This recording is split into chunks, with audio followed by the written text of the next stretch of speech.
Ooh, child. Listen, I done had enough. Just keep getting these lemons sour all the time. I pucker my lips, yeah, I might get stepping on pills now. I don't slip, just keep getting these lemons. It should be a crime. What you gonna find is I don't quit. I'ma show out now. I'm the life is giving lemons every second and hour. I think I used to be sweeter, but now I'm feeling too sour. I used to feel on top and now I'm losing my power. Now I just do it, get a check and get a meal and devour. I ran out of juice to make the lemonade. Millions like a bass, maybe I'm afraid. But only I don't have to parade. Feel really fast when I hit the skip, getting these lemons sour all the time. I pucker my lips, yeah, I might get stepping on pills now. I don't slip, just keep getting these lemons. It should be a crime. What you gonna find is I don't quit. I'ma show out now. I'm the I don't want 'em no more. No, I don't want 'em no lemons. No lemons, no. I don't want 'em no more. No, I don't want 'em no lemons. No lemons.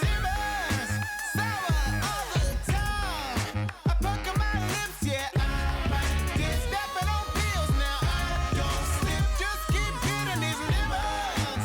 It should be a crime. What you gonna find is I don't quit. I'ma show out now. I'm the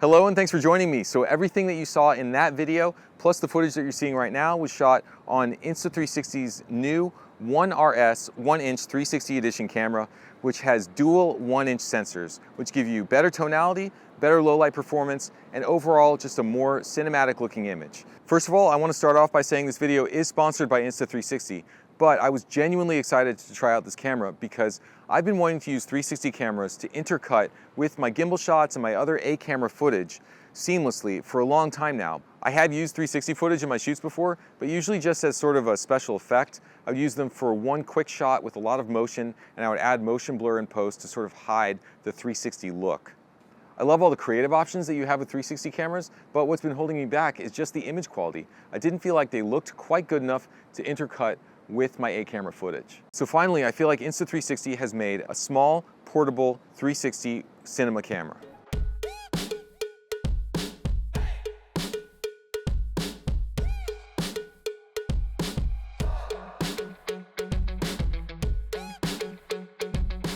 The kit that I used for the footage that you saw here was the 1-inch camera and the 3-meter extended edition selfie stick. This gives you almost 10 feet of reach, so you can get some really high up drone type of shots.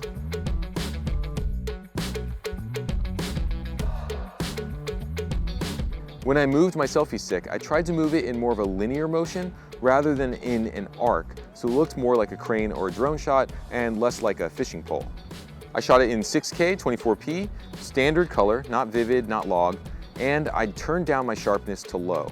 And I locked my exposure each time before shooting.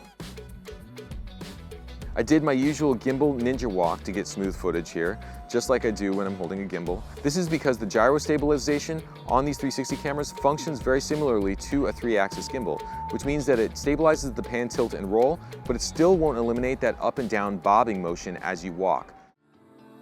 I composed my shots with reframing in mind, which means I did a mental preview of how I might want to reframe the shot. I sort of imagined it like a gimbal, and I just thought of which direction the camera would be pointed at each position in the shot, and then I reframed it in post accordingly. Just look straight ahead, ignore the camera. 3, 2, 1, here we go.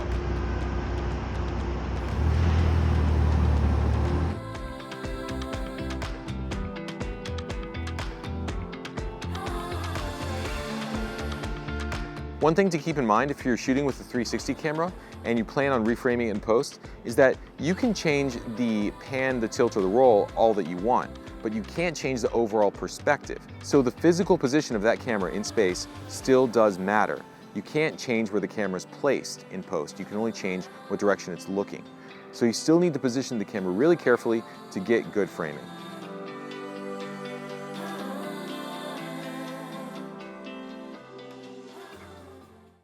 I also chose my lighting carefully. This camera looks best with direct, strong sunlight for lots of saturation in the shot. Cloudy days will look a bit more dull, a bit more boring, as they would with any camera, but even more so because you're shooting 360. At night, it works the best, of course, in well-lit environments. It's good in low light, much better than previous 360 cameras, but still not as good as a full-frame mirrorless or cinema camera would be, so I still was aware of the ambient light level as I was shooting at night. That's why I shot in Times Square.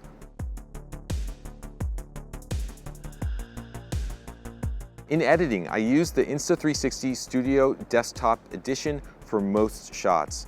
I reframed using keyframes, and I kept my field of view on average about 75 degrees, and I added in some fisheye distortion to avoid having too much stretching on the corners of my shots. Because with 360 footage, basically, you can either choose to have a fisheye look or a pincushion look. I generally chose to keep a bit of the fisheye look as opposed to going full pincushion with too much stretching on the edges. For keyframing, I used the fade in, fade out setting for most shots. Sometimes I did use the slip in or the slip out for a faster start or faster finish to the shot.